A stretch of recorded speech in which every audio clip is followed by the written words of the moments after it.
Today we will discuss what is a center of mass and how we can calculate the center of mass for a two particle or many particle system, and how we can show that in the absence of external force the center of mass moves with the uniform velocity. So first of all, what is the center of mass? The center of mass is basically the point at which all the mass of a body is said to be concentrated for the calculation of its first moment. Centre of मास कोई भी ऐसा point है कि जिस point के ऊपर किसी भी बॉडी का सारा मास ये कंसिडर किया जाता है कि उसका सारे का सारा मास जो है वो उस पॉइंट के ऊपर कंसंट्रेट कर रहा है, वहां पे लाई कर रहा है। ठीक है, उस पॉइंट को हम कहते हैं कि वो उस बॉडी का सेंटर ऑफ मास है। ठीक है, जहां पे उस बॉडी का सारा मास जो है वो कंसंट्रेट करे या लाई करे तो उसे हम कहते हैं कि वो इसको सेंटर ऑफ मास है। ठीक है, तो सेंटर ऑफ मास को मैथमेटिकली अगर हम देखें तो this is basically the product of mass and distance. ठीक है, the product of mass and distance is called the first moment, और फर्स्ट मोमेंट से फिर हम जो है इसको कैलकुलेट कर सकते हैं। ठीक है, basically the product of mass and distance है। So here we can calculate the let's calculate the center of mass for two particle system। अगर आप हमारे पास कोई भी दो पार्टिकल हैं और विद डिफरेंट masses, ये जरूरी नहीं है कि उनका mass सेम हो, mass डिफरेंट masses के दो हमारे पास ऑब्जेक्ट्स हैं, उनका हमें सेंटर ऑफ मास कैलकुलेट करना है। तो लेट्स सपोज हमारे पास जो फर्स्ट मास है बॉडी है उसका जो मास है दैट इज m1। ठीक है, और सेकंड बॉडी उसका मास है m2। अब m1 यहाँ पे हमको रेफरेंस लाइन ले लेते हैं। ठीक है, इस रेफरेंस लाइन से जो m1 ऑब्जेक्ट का डिस्टेंस है दैट इज x1, और m2 ऑब्जेक्ट का जो इस रेफरेंस लाइन से, ठीक है, जो डिस्टेंस है दैट इज x2। ठीक, अब कैसे कैलकुलेट करेंगे इसका centre of mass? The centre of mass of a uniform sphere is the centre of the sphere.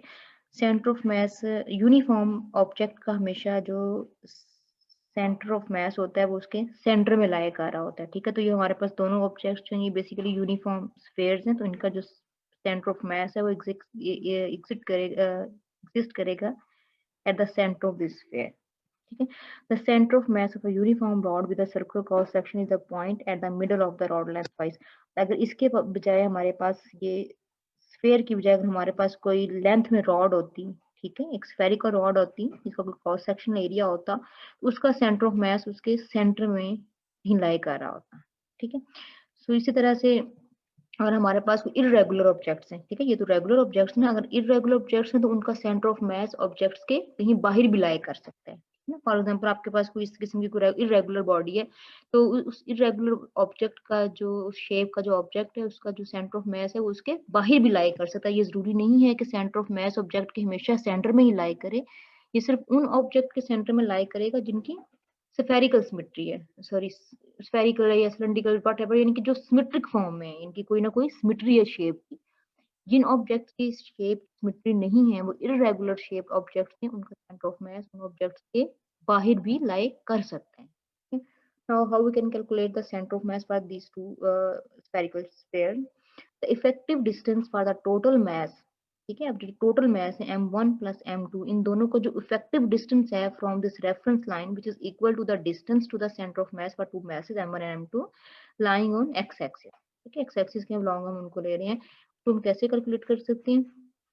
m1 plus m2, ठीक है, अभी हमने बात की the product of mass and distance, तो ये टोटल मास है m1 प्लस m2। ठीक है, और इसका प्रोडक्ट किसके साथ? डिस्टेंस के साथ, x सेंटर ऑफ मास। अब ये दोनों ऑब्जेक्ट्स का जो इफेक्टिव डिस्टेंस है वो हमने इनके सेंटर से लेना है, इन दोनों का जो सेंटर है वो ये बन रहा है, तो यहाँ से डिस्टेंस कहाँ से ले तक? इस रेफरेंस लाइन तक। This is the effective distance for the total mass m1 plus m2। तो किसके इक्वल आ जाएगा? इसको मल्टीप्लाई करें m1 x1 plus m2 x2, तो यहाँ से हमने x centre of mass find करना है, तो इस प्रोडक्ट को आप जो मल्टीप्लाई हो रही है टर्म m1 प्लस m2 इसको दूसरी तरफ ले जाएं तो ये डिनोमिनेटर में आ जाएगा। अब m1 प्लस m2 बेसिकली क्या है? टोटल मास m है, दोनों का जब सम करेंगे तो हमारे पास टोटल मास आ जाएगा m, यानी कि m1 plus m2 is equal to capital M। इसको हम लिख सकते हैं कैपिटल M, तो 1 over m is equal to into m1 x1 plus m2 x2 is equal to x centre of mass. तो हमारे पास जो effective distance x centre of mass है ये हमारे पास आ जाएगा 1 ओवर m। ठीक है, the product of mass and distance m1 plus x1 plus m2 plus m2 x2। The center of mass of a system of two bodies is a point in space defined by two that two objects by above equation in one dimension. ठीक है, one dimension में हम दो bodies का centre of mass जो है इस equation से फाइंड कर सकते हैं. It is not necessary to be a part of either body. ठीक है, ये जरूरी नहीं है कि किसी भी बॉडी का पार्ट हो, लाजमी नहीं है. ठीक है, यहाँ भी एग्जिस्ट कर रहा है. This approach applies, we can apply this approach to many particle system also. अब इसकी वेलोसिटी कैसे फाइंड करेंगे? सेंटर ऑफ मास की वेलोसिटी हम फाइंड कर सकते हैं. अभी हमने डिस्टेंस फाइंड किया तो उसकी वेलोसिटी कैसे फाइंड करेंगे? देखिए, सेंटर ऑफ मास की वेलोसिटी फाइंड करनी है तो सिंपली हमें पता है रेट चेंज ऑफ डिस्टेंस. ठीक है, वेलोसिटी को हम डिफाइन करते हैं the rate of change of distance. ठीक है, तो डिस्टेंस हम लेंगे कौन सा? एक्स सेंटर ऑफ मास, उसका रेट चेंज लें, इज इक्वल टू आ जाएगा डी ओवर डी टी. ऐसे रहेगा. एक्स सेंटर ऑफ मास की वैल्यू पुट करेंगे जो हमने अभी इस इक्वेशन से फाइंड किया. ठीक है, एक्स सेंटर ऑफ मास की ये वैल्यू हम इधर पुट कर देंगे. 1/m जो कांस्टेंट है उसको हम डिफरेंशियल से बाहर ले लेंगे. तो अब देखिए इनका डिफरेंशियल है. जब आप इसका डिफरेंशियल लेंगे तो डी ओवर डी टी इस टर्म पे भी अप्लाई होगा प्लस इस टर्म पे भी, दोनों टर्म्स का सेपरेट से डिफरेंशियल आएगा. जब इस टर्म का डिफरेंशियल लेंगे, m1 कांस्टेंट है, ये डिफरेंशियल से बाहर आ जाएगा, तो dx1 ओवर dt किसके इक्वल आ जाएगा? v1 velocity of first object plus m2 dx2 over dt किसके इक्वल आ जाएगा? v2 velocity of the second object. तो ये हमारे पास v सेंटर ऑफ मास आ गया है. इसी तरह से अगर हमने एक्सेलरेशन फाइंड करना है सेंटर ऑफ मास का, that can be calculate by using this definition of acceleration. Simple acceleration की डेफिनेशन क्या होती है? Velocity rate of change. ठीक है, तो वेलोसिटी हम कौन से लेंगे? सेंटर ऑफ मास की वेलोसिटी. तो सेंटर ऑफ मास की जो हमने ये अबव इक्वेशन से जो वेलोसिटी फाइंड किया वो हम इसमें पुट करेंगे. सिमिलरली ये कांस्टेंट था तो हमने इसको बाहर ले लिया क्योंकि मैसेज चेंज नहीं हो रहे हैं, तो वेरी नहीं करें. सिर्फ जो चीज वेरी करिए वेलोसिटी वेरी करिए. तो dv1 ओवर dt क्या आ जाएगा? Acceleration of dv1 over dt क्या है? Acceleration a1 of first object. इसी तरह से ये टर्म किसके इक्वल आ जाएगी? ये है velocity rate of change of velocity v2, तो हमारे पास एक्सेलरेशन a2 के इक्वल आ जाएगा. ठीक, अब देखिए according to Newton second law ये टर्म जो है ये बन रही है मास और एक्सेलरेशन का प्रोडक्ट. तो मास और एक्सेलरेशन का प्रोडक्ट किसके इक्वल होता है? Simply force. F is equal to ma. m1 a1 किसके इक्वल आ जाएगा? F12. The force exerted on m1 by m2. ठीक है, F12 का मतलब है the force exerted on m1 by m2 plus m2 a2 F21 के इक्वल है the force exerted on m2 by a1 by m1. ठीक है, यानी कि फर्स्ट पर फोर्स लग रही है सेकंड की वजह से, और ये जो फोर्स है ये रिप्रेजेंट कर रही है कि सेकंड के ऊपर फोर्स लग रही है 1 की वजह से. ठीक है, so where here a1 a2 are the respective acceleration of masses m1 m2 and the force exerted on m1 is this and the force exerted by m1 on m2 is this. Okay, now according to Newton's third law we know that they exert equal and opposite forces on each other. ठीक है, तो जो force F1 पे लग रही है उतनी ही force F2 पे लग रही है, लेकिन दोनों ऑपोजिट डायरेक्शन में लग रही हैं. So here F12 is equal to minus F21. इसको अगर हम इस इक्वेशन में पुट करें, ठीक है, हम पुट करें इसको F12 को माइनस F21 के इक्वल पुट करें तो ये दोनों ऑपोजिट हैं, नेगेटिव साइन के साथ हैं, तो ये कैंसिल हो जाएंगी. ये टर्म हो जाएगी 0. तो 0 जब इसके साथ मल्टीप्लाई होगा तो ये 0 हो गया. तो यहाँ से देखें सेंटर ऑफ मास का जो एक्सेलरेशन है ये 0 हो जाएगा किस सूरत में? जब सिस्टम के ऊपर ओवरऑल कोई नेट एक्सटर्नल फोर्स एग्जर्ट नहीं कर रही है. ठीक है, क्योंकि नेट फोर्स नहीं है. जितनी फोर्स एक बॉडी ने दूसरे पे लगाई उतनी ही दूसरे ने पहले पे लगा दी.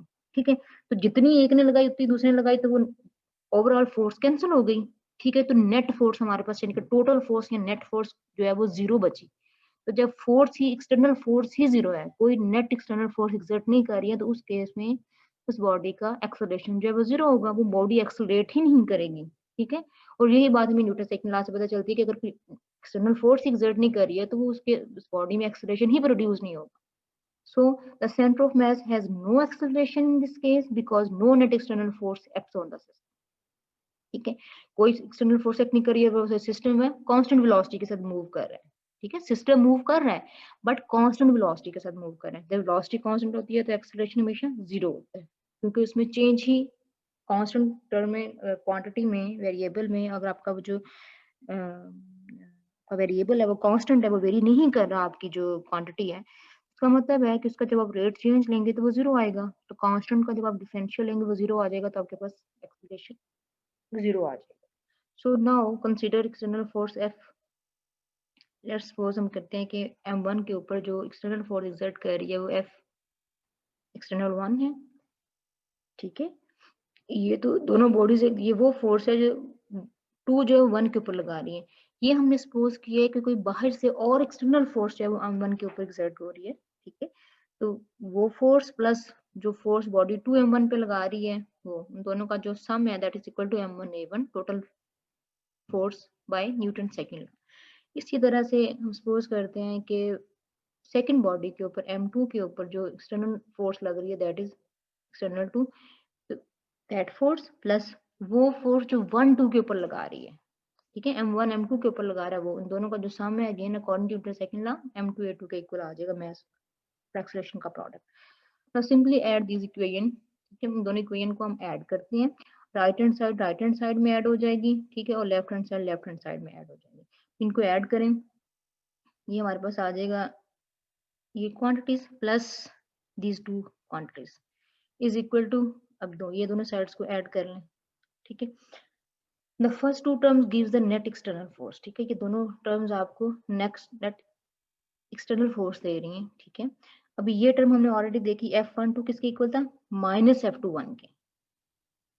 ठीक है, तो ये जब ये दोनों ऑपोजिट और इक्वल है, इनका सम जीरो हो जाएगा, तो ये तो जीरो हो जाएंगे, ये term F12 plus F21 zero है, तो ये जीरो इसमें पुट करें और पीछे आपके पास क्या बचेगा, F external plus F external 2। इसको अगर हम ऐड कर लेते हैं 1 प्लस 2, इसको हम समेशन क्लोज करके लिख दें, यानी कि सम लिख दें 1 और 2 का सम, इसको हमने क्लोज करके लिख दिया समेशन की फॉर्म में, is equal to m1a1 plus m2a2। तो ये हमारे पास आ गया, ये किसके इक्वल है, m1a1 प्लस m2a2। यहाँ से देखें m1a1 प्लस m2a2 किसके इक्वल आ जाएगा, इस m को उधर ले जाए, तो ये क्वांटिटी किसके इक्वल है, a centre of mass into capital M, इस m को आप उधर ले लें, तो ये वैल्यू यहाँ पुट कर दें, इसकी जगह पे हम ये पुट कर देते हैं capital M into a centre of mass. तो देखें यहाँ से हमें पता चल रहा है कि अगर तो बॉडी के ऊपर कोई एक्सटर्नल फोर्स एक्सर्ट हो रही है तो वो किसके इक्वल होगी, मास के और उसमें प्रोड्यूस एक्सेलरेशन के प्रोडक्ट इक्वल होगी। और अगर नेट फोर्स जीरो होगी तो डेफिनेटली हमारे पास सेंटर ऑफ मास का एक्सेलरेशन जो है वो जीरो हो जाएगा। सेंटर ऑफ मास तभी एक्सेलरेट करेगा जब उसके ऊपर कोई ना कोई नेट फोर्स एक्सर्ट हो रही होगी। अगर नेट फोर्स एक्सर्ट नहीं हो रही, नेट फोर्स जीरो है, तो हमारे पास सिस्टम का जो सेंटर ऑफ मास का एक्सेलरेशन है that will be zero. That will be zero, that's mean that system is moving with a constant velocity. So it is clear that whole system can be regarded as moving with velocity v, center of mass, and its total mass m is concentrated at location this. So furthermore, in the absence of this external force, net external force, a center of mass will be zero. That's mean the system is moving with a constant velocity. ठीक है, अच्छा ये हमने सारा calculation की थी to particle system के लिए। अगर हमारे पास दो ऑब्जेक्ट्स हैं तो दो ऑब्जेक्ट्स को हम सेंटर ऑफ मास कैसे फाइंड कर सकते हैं, उसकी वेलोसिटी कैसे फाइंड कर सकते हैं और उसका एक्सेलरेशन कैसे फाइंड कर सकते हैं। तो अगर हमारे पास दो से ज्यादा सिस्टम है, यानी कि मेनी पार्टिकल सिस्टम है, तो फिर हम कैसे सेंटर ऑफ मास फाइंड करेंगे। लेट्स सपोज सेम उसी तरह से कैलकुलेशन है जैसे हमारे पास ऑब्जेक्ट्स ज्यादा हैं, तो इसमें हम क्या करते हैं कि हम ज्यादा ऑब्जेक्ट्स ले लेते हैं। लेट्स सपोज हमारे पास कोई n ऑब्जेक्ट्स हैं टोटल, ठीक है, n कोई नंबर भी हो सकता है, 10 भी हो सकता है, 100 भी, एनी नंबर। तो हमारे पास जो फर्स्ट ऑब्जेक्ट m1 है उसका रेफरेंस लाइन से जो डिस्टेंस है that is x1, m2 object का रेफरेंस लाइन से डिस्टेंस है दैट इज x2, m3 का x3 एंड m4 का x4 एंड सो ऑन, ठीक है, एटसेट्रा एटसेट्रा। इसी तरह से हम उनका डिस्टेंस जो है वो रेफरेंस लाइन से लेते जाएंगे। So consider a system of n particles having masses m1 m2 m3 m4, ठीक है, and they are situated at point P1, P2, P3, P4 and so on. और इनके देखिए मैसेज जो है इक्वल नहीं है, डिफरेंट मैसेज के ऑब्जेक्ट्स हैं, किसी का मैस कम है किसी का ज्यादा, तो ये जरूरी नहीं है कि सेम मैस ऑब्जेक्ट्स का डिफरेंट हो सकते हैं। ठीक है, उनकी पोजीशन वेक्टर्स क्या है? m1 का जो पोजीशन वेक्टर है r1 है, m2 का r3, m4 and so on. ठीक, with respect to the origin, reference line कह लें इसको या अपना ओरिजिन कह लेंगे, जो भी आपका रेफरेंस पॉइंट है या ओरिजिन है, वहां से हम डिस्टेंस ले रहे हैं। Now the total mass of the system is, इस सिस्टम का, इस मेनी पार्टिकल सिस्टम का टोटल मास किसके इक्वल हो जाएगा? m1 plus m2 plus m3 plus m4, ठीक है, अप टू mn तक सारा ऐड करेंगे तो किसके इक्वल आ जाएगा? उसको हम कहते हैं कैपिटल M। ठीक, कैपिटल N हमारे पास आ जाएगा। ये देखेंगे सीरीज है, एक ज्योमेट्रिक सीरीज है, सिंपल ज्योमेट्रिक सीरीज है, इसको हम क्लोज करके लिख सकते हैं समेशन की फॉर्म में। इस पे मैंने समेशन लगा दिया, आई कहाँ से लेके कहाँ तक वेरी कर रहा है? 1 to n। ठीक है, mi। अब इसको ओपन करें सीरीज को, आई पुट करें पहले 1, m1 plus next 2 plus m2 plus 3, यानी कि इसको हम टर्म बाय टर्म फिर ओपन कर सकते हैं। तो इसको हमने क्लोज करके समेशन की फॉर्म में लिख लिया। Now the x component of centre of mass is, can calculate this. x centre of मास क्या हो जाएगा? 1/m इनटू, देखिए इस केस में हमारे पास क्योंकि सिर्फ दो ऑब्जेक्ट्स थे, हमारे पास सेंटर ऑफ मास जो था वो था 1/m into m1 x1 plus m2 x2, क्योंकि ऑब्जेक्ट्स ही दो थे। लेकिन अब हमारे पास मेनी पार्टिकल सिस्टम है, तो इसमें हम जो है इसमें बाकी टर्म्स भी ऐड करते जाएंगे। ठीक है, up to n। x centre of mass हमारे पास आ जाएगा, ये पहले सिर्फ ये दो टर्म थी, अब इसमें ये term plus fourth term and so on up to nth term mn/xn। ठीक है, तो अब इसको भी अगेन हम क्लोज करके लिख सकते हैं समेशन की फॉर्म में, 1/m एज इट इज रहेगा। देखिए इसको क्लोज करें, अब इसको समेशन की फॉर्म में लिखें तो इनके सबस्क्रिप्ट लिख दें m1 mx1 से लेके mn/xn तक थे, तो इसको हमने क्लोज करके लिख दिया समेशन की फॉर्म में फ्रॉम 1 to n mixi। इस पे हमने समेशन लगा दिया 1 to n, जिसको सीरीज को आप ओपन करेंगे, टर्न बटन ओपन करेंगे तो आपके पास ये ज्योमेट्रिक सीरीज जो है वो वापस आ जाएगी। So in limiting case this equation can be written as, इस पे लिमिट्स अप्लाई कर दें। ठीक है, डेल्टा m अप्रोचेस टू 0 के जो मास है में वेरिएशन है वो बहुत स्मॉल है। ठीक है, delta m is very small, तो इसके ऊपर जब आप लिमिट लगाएंगे तो ये हमारे पास समेशन जो है ये इंटीग्रल में कन्वर्ट हो जाएगा। ठीक है, और इसमें मैस वेरी करेगा क्योंकि हम मैस को कर रहे हैं, इस पे लिमिट लगा रहे हैं, तो ये हमारे पास आ जाएगा 0 to m कैपिटल M, क्योंकि टोटल मैच है वो कैपिटल M के इक्वल है, इनटू इंटीग्रल ऑफ x, ठीक है, इनटू dm। तो ये चेंज किस में आ रहा है?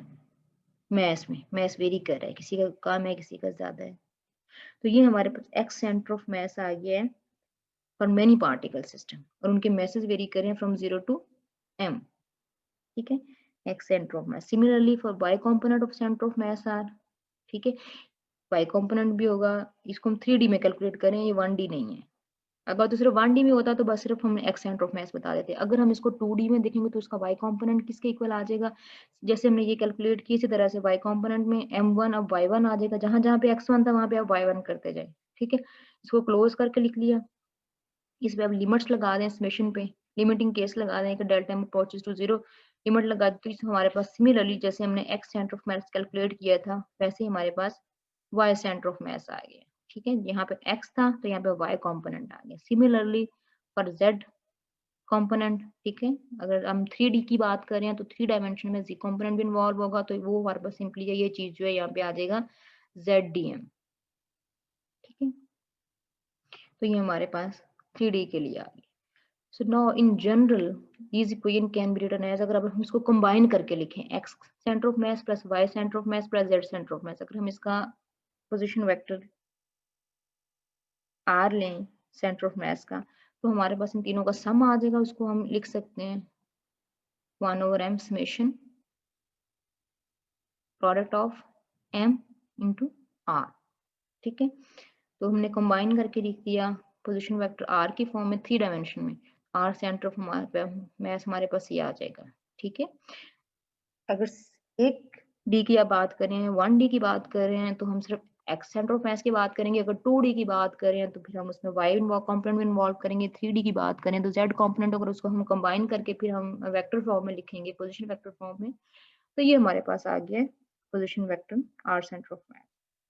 So what is the particular velocity of center of mass? तो अब 3 डायमेंशन में for many particle system centre of मास की वेलोसिटी कैसे क्या होगी? सिंपली ये पोजीशन वेक्टर है, इसका हम डिफरेंशियल ले लेंगे, ठीक है, विद रिस्पेक्ट टू टाइम इसको डिफरेंशिएट कर दें, इसका rate of change of time लें तो ये हमारे पास वेलोसिटी आ गई, ठीक है। तो इसका लें, इसको डिफरेंशिएट करें समेशन की फॉर्म में, ये किसी इक्वेशन को देखें, इस इक्वेशन पे अप्लाई करें। समेशन ऐसे रहेगा m1 इन पे अप्लाई नहीं होगा, सिर्फ r पे अप्लाई होगा, क्योंकि हमने वेलोसिटी को कर रहे हैं तो वेलोसिटी बेसिकली पोजीशन का रेट चेंज होता है। तो dri/dt किसके इक्वल आ जाएगा? vi, ठीक है। Similarly acceleration of centre of mass can be calculated like this. a centre of mass आ गया, अपने b सेंटर ऑफ मास का डिफरेंशियल ले लिया विद रिस्पेक्ट टू टाइम, तो ये हमारे पास आ जाएगा product of summation of product of mass into acceleration, ठीक। यहाँ से देखें m को अगर हम इधर ले जाएं, m into a centre of mass is equal to summation m/ai, तो ये चीज किसके इक्वल है? Summation product of mass and acceleration किसके इक्वल आ जाएगा? फोर्स के, Fi। Summation Fi is equal to capital M into a center of mass. Here again Newton's second law of motion is fulfilled, ठीक है। So this is the Newton's second law for the system of n particles treated as a single particle of mass m located at the center of mass. तो हमारे पास क्या आ गया? Newton second law आ गया है for n particle system, n particle system के लिए Newton second law of motion, and this system is moving with velocity v center of mass, ठीक है, and it is having an acceleration a center of mass. The overall translation motion of a system of particles can be analyzed using Newton's second law of motion if the mass were concentrated at the center of mass and the total external force is acting at that point, ठीक है। अगर total external force F exert कर रही है तो ये Newton's second law of motion के equal आ जाएगा। Here again अगर ये external force 0 होगी तो A center of mass 0 हो जाएगा। That mean अगर net external force system के ऊपर कोई exert नहीं कर रही है तो वो system जो है एक्सेलरेट नहीं कर रहा है, that's mean that system is moving with a constant velocity. अगर नेट एक्सटर्नल फोर्स 0 है, ए सेंटर ऑफ मास भी 0 होगा, उसका मतलब है कि वो सिस्टम कांस्टेंट वेलोसिटी के साथ मूव कर रहा है।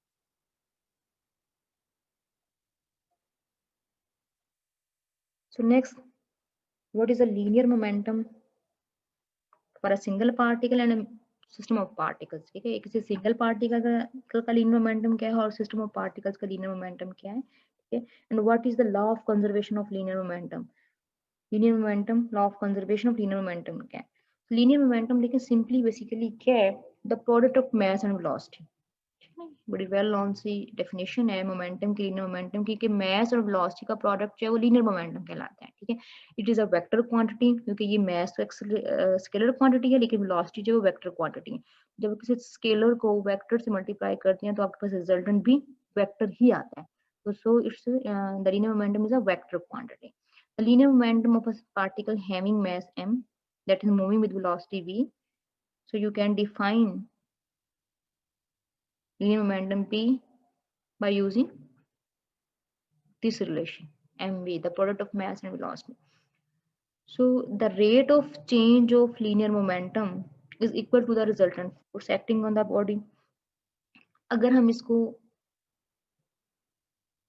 इसका रेट चेंज लें dp over dt, ठीक है, इसको डिफरेंशिएट करें दोनों साइड्स को, तो dp over dt is equal to m, इधर भी लें rate change, dv over dt किसके इक्वल आ जाएगा? एक्सेलरेशन m a के इक्वल। तो मास और एक्सेलरेशन का प्रोडक्ट किसके इक्वल होता है? फोर्स के, ठीक है। तो ये इसका अगर दोनों साइड्स पे इसका रेट ऑफ चेंज लें, यानी कि दोनों साइड्स पे विद रिस्पेक्ट टू टाइम अगर आप डिफरेंशिएट करते हैं तो हमारे पास ये इक्वेशन बन जाती है, ठीक है। ये dp over dt और ये हमारे पास आ जाएगा मास और एक्सेलरेशन का product that is equal to force F.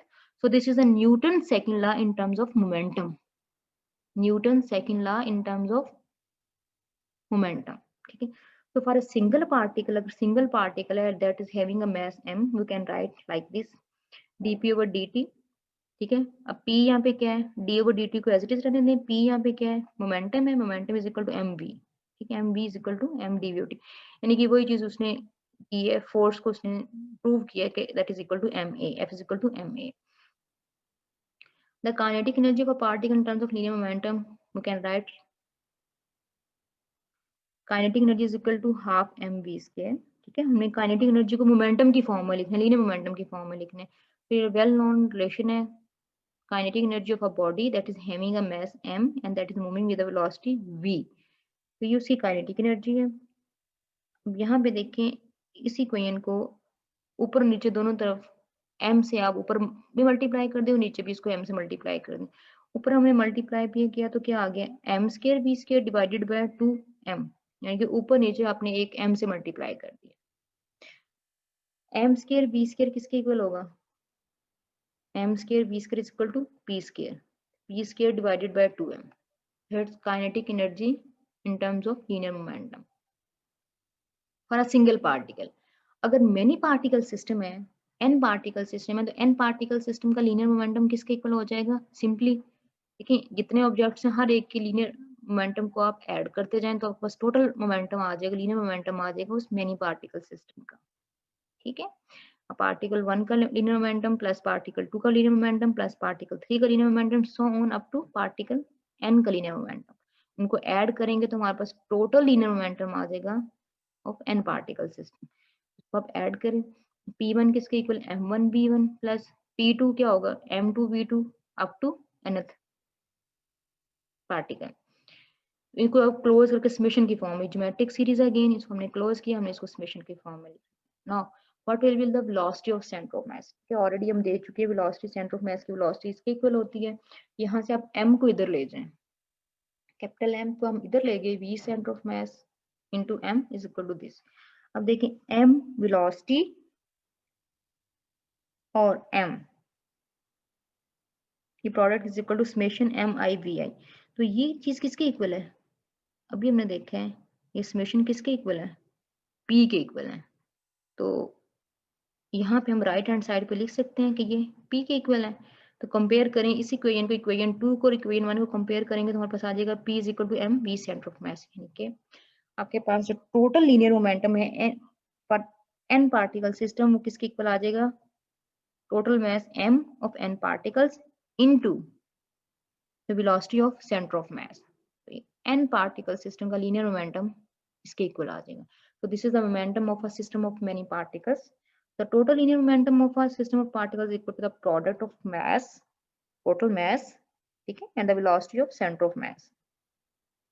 इसी तरह से यहाँ से आप इसका एक्सेलरेशन फाइंड कर सकते हैं। ठीक है, और अगर हमने इसी लीनियर मोमेंटम को, ये मैनी पार्टिकल सिस्टम का लीनियर मोमेंटम आ गया, इसको हमने फोर्स की फॉर्म में लिखना है। ठीक है, अगर हम इसको फोर्स की फॉर्म में, ये न्यूटन, इसका न्यूटन सेकंड लॉ लिखना चाहें, जैसे हमने सिंपली यहाँ पे किया था, ये हमारे पास मोमेंटम था 1 पार्टिकल का, उसको हमने न्यूटन सेकंड लॉ लिखा इन टर्म्स ऑफ मोमेंटम। सिमिलरली ये n पार्टिकल सिस्टम का मोमेंटम है, इसका हमें न्यूटन सेकंड लॉ लिखना है n पार्टिकल्स के लिए, तो किसके इक्वल हो जाएगा, सिंपली इसका डिफरेंशियल लेने दोनों तरफ rate of change of dp over dt, और यहाँ पे भी आप rate of change of time लें, दोनों तरफ डिफरेंशियल लेंगे d ओवर dt, और यहाँ पे भी d over dt। m constant था उसको हमने बाहर ले लिया, तो ये हमारे पास आ गया acceleration of centre of mass.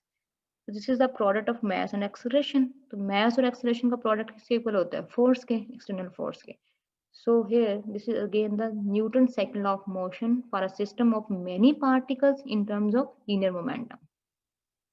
Newton's second law for n particle system in terms of linear momentum.